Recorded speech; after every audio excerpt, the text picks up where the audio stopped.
tiba-tiba pada pukul 7.41 terjadi erupsi yang kedua yang mengeluarkan sejumlah material seperti batu dan pasir dan lain-lain sebagainya. Itu ada signal yang memancar, ya, atau signal distress yang memancar yang tertangkap oleh kami. Kepala Desa Mamuya membenarkan ada sekitar 20 orang yang terjebak dan memerlukan bantuan evakuasi, dan dalam perjalanan bertemu dengan kami sehingga proses evakuasi bisa dengan mudah. Kami tanpa harus melakukan pencarian. Dari jumlah korban 20 orang itu ada 3 yang harus kita melakukan pencarian. Bahkan masyarakat memang yang paling pertama datang ke situ menemukan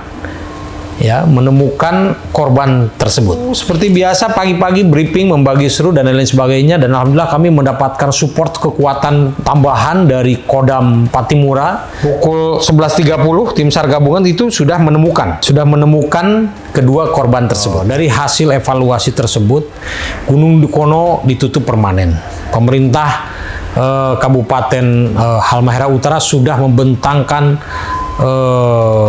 spanduk, ya, di gerbang-gerbang. Ada 3 desa memang jalurnya.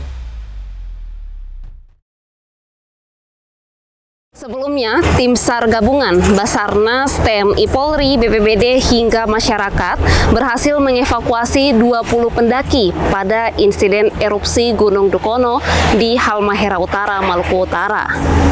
Selain itu, tim SAR gabungan juga berhasil mengevakuasi 3 korban meninggal yang terdiri dari 2 warga negara asing serta 1 warga negara Indonesia atau warga negara lokal. Ketiganya ditemukan meninggal dunia, dengan 2 korban yang merupakan warga negara asing ditemukan sudah tertimbun material erupsi Gunung Dukono. Evakuasi tersebut dilakukan di tengah Gunung Dukono yang masih terus erupsi, sehingga tim SAR gabungan harus bekerja dengan ekstra hati-hati untuk mengevakuasi 3 korban tersebut. Tribuners, untuk mengetahui lebih lengkap soal proses evakuasi tersebut, kami berkesempatan untuk mewawancarai Kepala Basarnas Ternate, Pak Iwan Ramdhani. Tribuners, Anda sedang menyaksikan Saksi Kata, rekonstruksi peristiwa dari narasumber utama.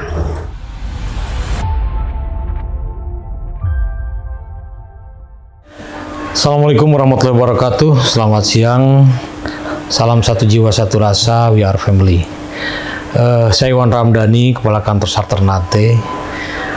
Terkait dengan kejadian Dukono, bahwa sebagai kronologi pada tanggal 7 Mei 2026 sejumlah 20 orang melaksanakan pendakian ke Gunung Dukono. Dan pada pukul 8,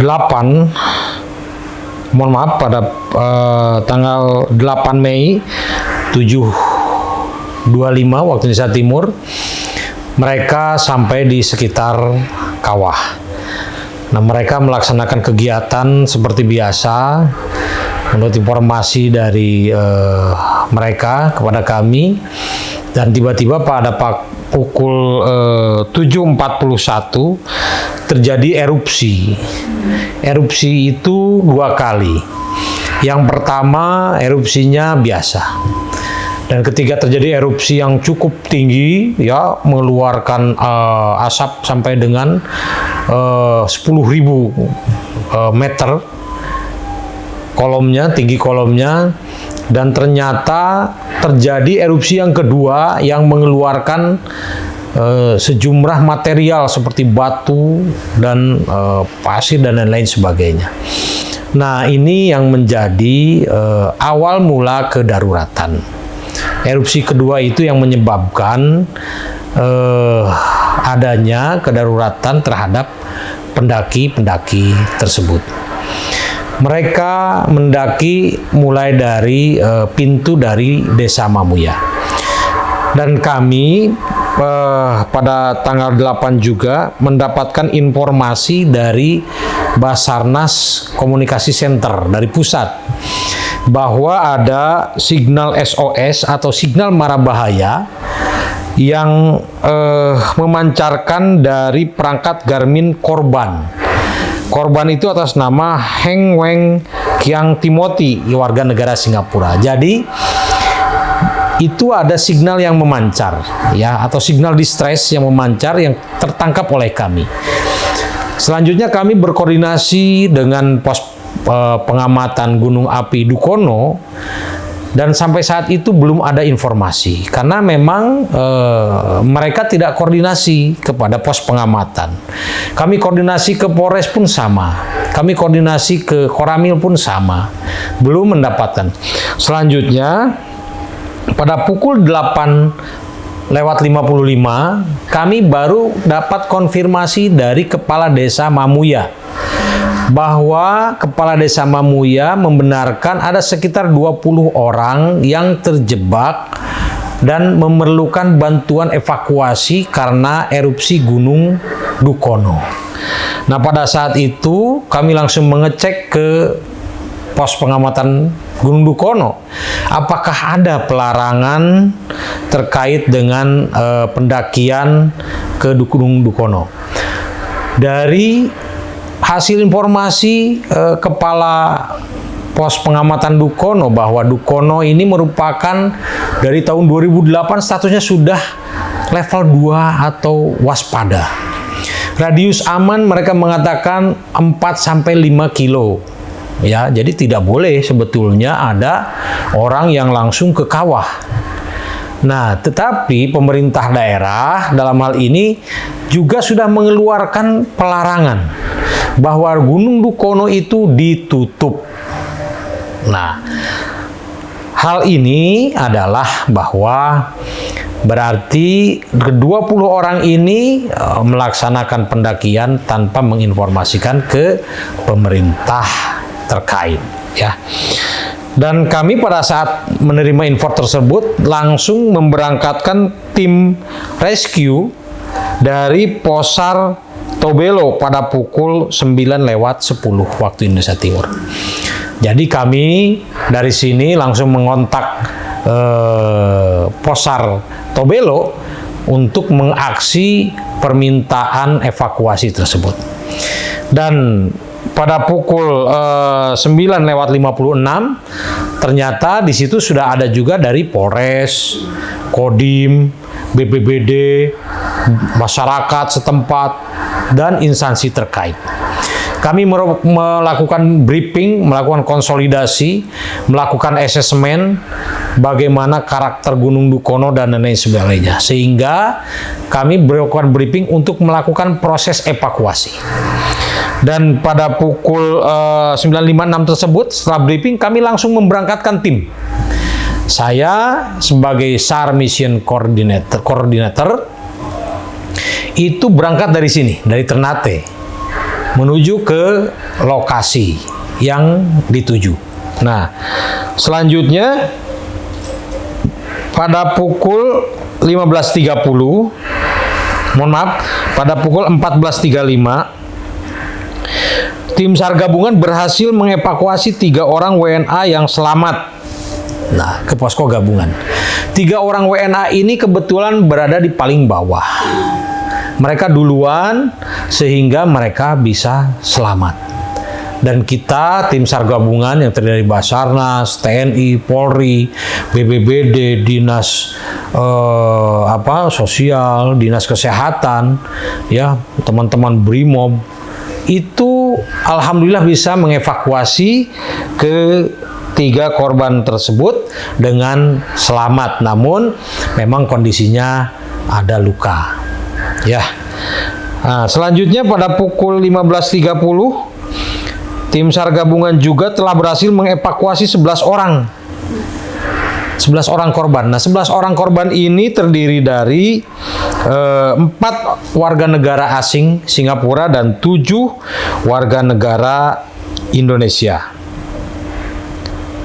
Nah, ini alhamdulillah dikarenakan mereka juga sebetulnya dari atas mereka sudah bisa mengevakuasi mandiri dan dalam perjalanan bertemu dengan kami sehingga proses evakuasi bisa dengan mudah, kami tanpa harus melakukan pencarian.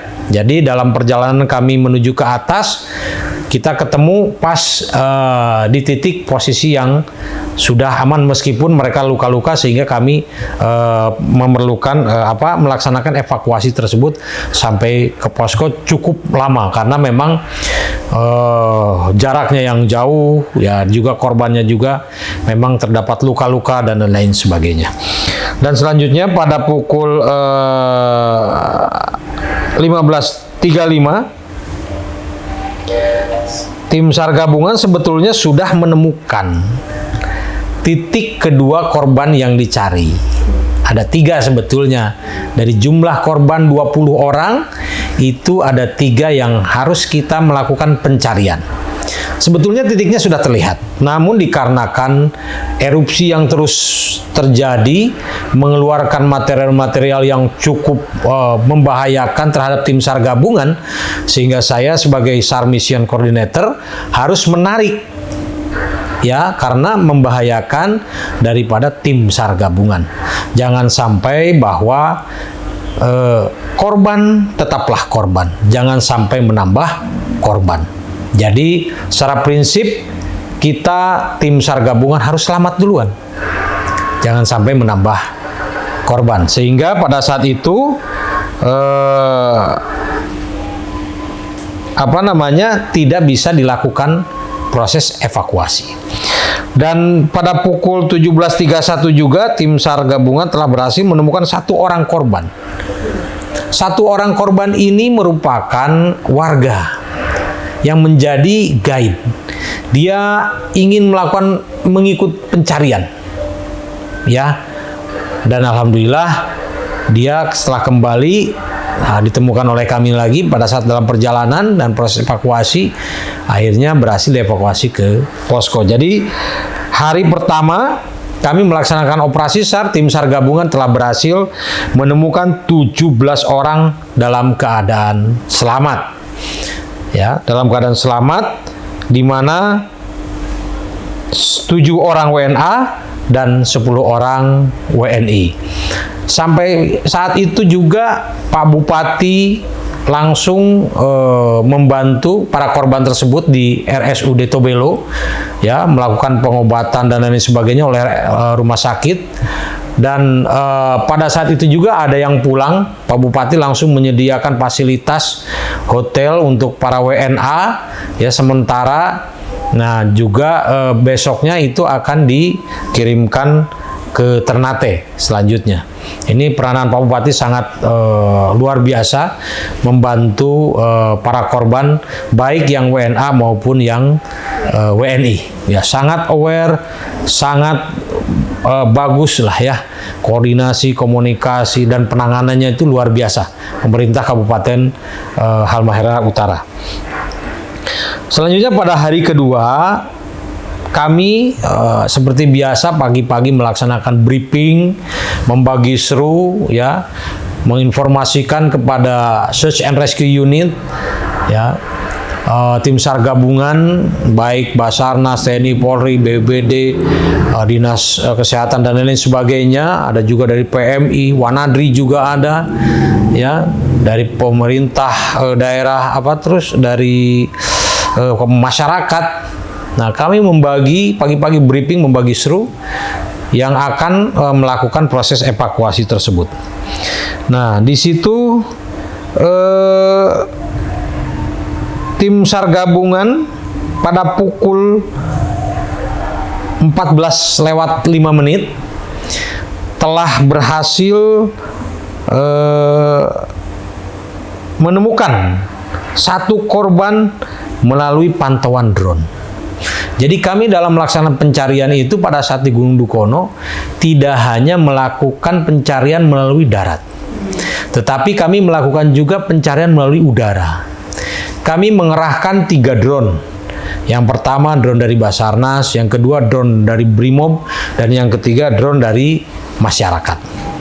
Ketiganya melihat titik di mana korban yang pertama kami temukan, ya, sosok manusia perempuan, ya, yang memang tergeletak, dan pada saat itu tidak bisa kami langsung evakuasi karena prosesnya sangat sulit, berlomba-lomba dengan erupsi yang terjadi. Erupsi itu intensitasnya sekitar 30 sampai 45 menit jaraknya, sehingga kami punya interval di situ. Dan proses evakuasinya pun harus cepat penanganannya. Karena apa? Jaraknya itu hanya 30 menit antar erupsi, sehingga membahayakan. Ya, jadi kita berlomba-lomba dengan erupsi. Dan pada pukul 14.20 tim SAR gabungan telah berhasil mengevakuasi 1 orang korban perempuan dan sudah dinyatakan meninggal dunia. Ya.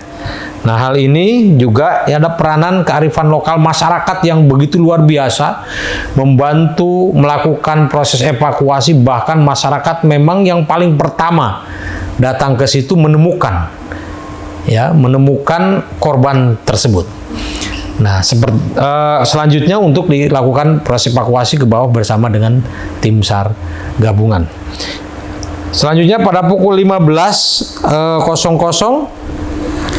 kami pun tim SAR gabungan sebetulnya sudah melihat 2 orang yang kemarin itu sempat terlihat, namun sudah tertutup oleh material-material pasir. Dan memang menurut saksi kedua korban tersebut tertimpa batu besar yang diperkirakan oleh teman-teman tim SAR gabungan diameternya saja sekitar 2 meter. Jadi sangat besar sekali dan kondisinya pun itu sangat panas, ya. Dan dikarenakan situasi dan kondisi cuaca buruk di sana, terus juga hawanya panas sekali dan lain sebagainya, sehingga kami memutuskan untuk tim SAR gabungan itu kembali ke posko, ya.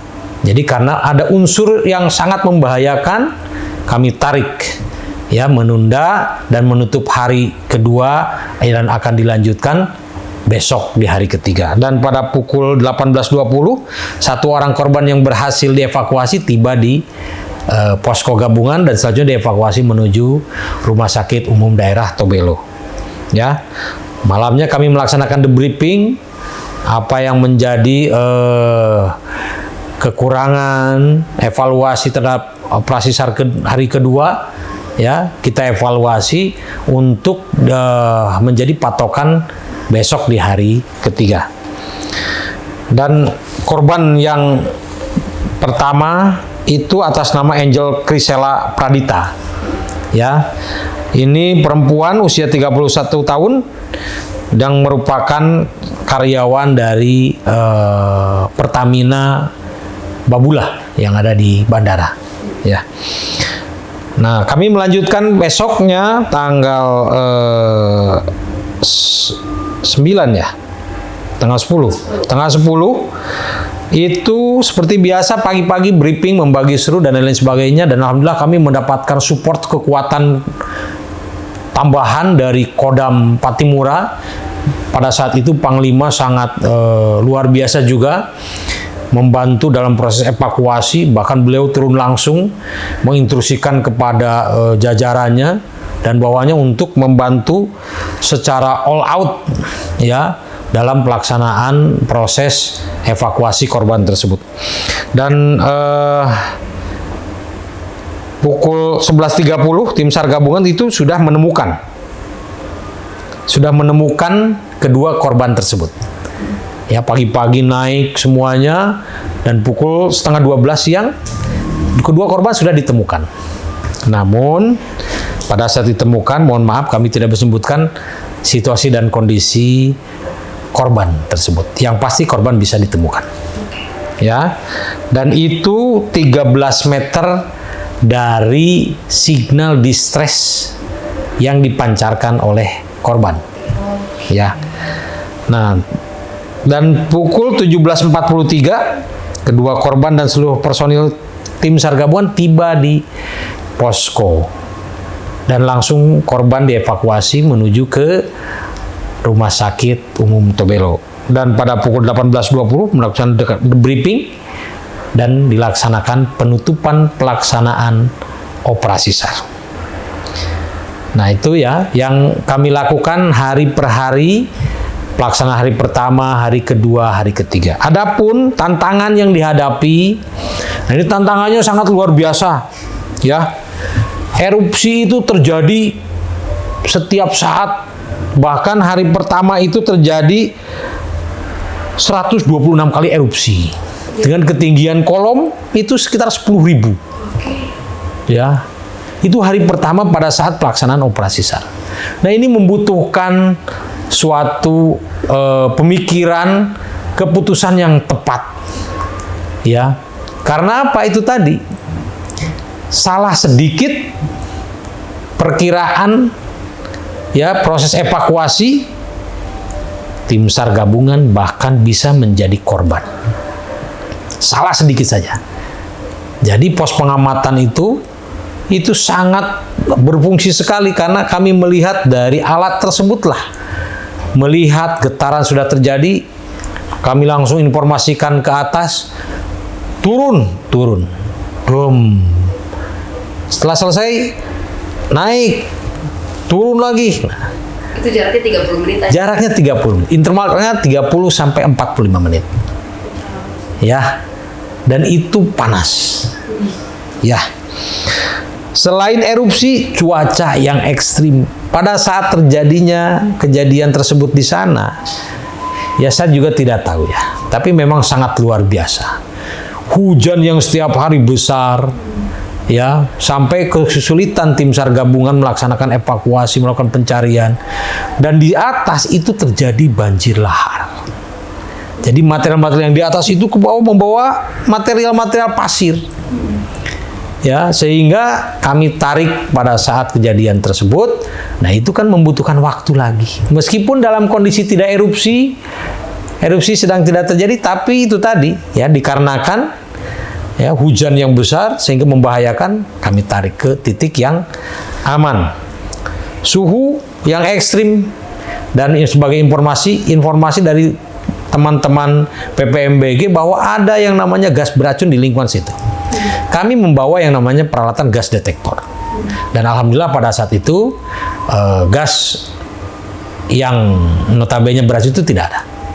Ya, sehingga alhamdulillah aman. Dan waktu tempuh yang panjang karena memang jauh. Posko utama ke titik LKK itu atau lokasi kejadian itu sekitar 11 kilo. Dan kita jalan kaki. Nah, itu ya hanya ya lumayan bisa sampai 5 sampai 7, bahkan kalau di dalam situasi hujan 8 jam kita berjalan. Ya. Nah, terus juga posisi korban yang berada dekat dengan kawah. Itu korban ditemukan yang pertama itu sekitar 150 meter dengan bibir kawah. Yang 2 orang itu hanya 50 meter saja. Nah, itu ya. Nah, itu sangat dekat sekali. Ya, dengan kawah. Dan alhamdulillah pelaksanaan operasi SAR bisa dilaksanakan dengan baik dan berhasil. Ini berkat komunikasi, ya, berkat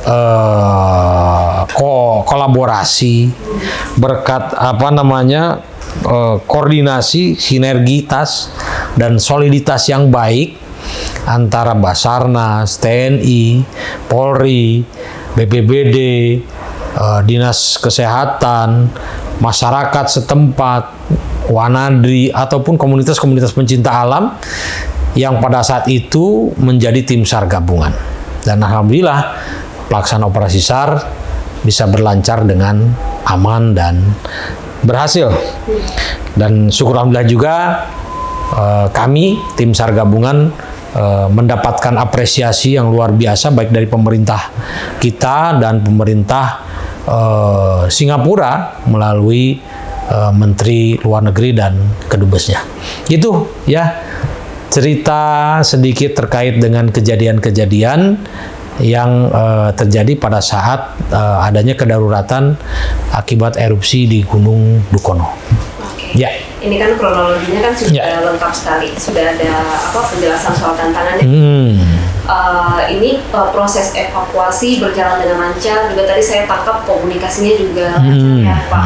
Tapi mungkin setelah evakuasi berlangsung, apakah mungkin ada evaluasi dari Basarnas? Mungkin ada yang perlu ditingkatkan kah atau seperti apa? Evaluasi bukan hanya di kami ya, juga pemerintah juga kemarin mengadakan rapat koordinasi ya, bahwa dari hasil evaluasi tersebut Gunung Dukono ditutup permanen. Pemerintah Kabupaten Halmahera Utara sudah membentangkan spanduk ya di gerbang-gerbang. Ada 3 desa memang jalurnya. Nah, di gerbang-gerbang itu desa Mamuya, desa Ruko, dan satu lagi saya lupa ya, desa apa, itu sudah melakukan pembentangan penutupan secara permanen. Dan memang selain itu juga memberikan edukasi kepada masyarakat ya, masyarakat yang ada di sekitar itu untuk mematuhi rambu-rambunya. Selain itu juga kepada para penggiat alam, pendaki gunung ya. Ini pendaki gunung kan tidak semuanya pencinta alam. Kalau pencinta alam ini kan saya yakin yang namanya pencinta alam tahulah ya. Sekarang kan banyak pendaki yang mengejar konten ya tanpa tahu persiapan dan lain sebagainya. Yang penting ya itu pengakuan secara publik bahwa saya sudah ke Dukono dan lain sebagainya. Nah, ini kami kemarin juga membuat himbauan ya kepada masyarakat dan para pendaki untuk mematuhi aturan-aturan dan himbauan-himbauan ketika naik gunung, bukan hanya untuk di Dukono, di Gamkonora, di Gunung Ibu, ataupun di Gunung Gamalama. Ini menjadikan sebuah potret ya, yang pelajaran untuk kita semuanya, bahwa jangan sampai terjadi lagi hal-hal seperti ini. Itu ya.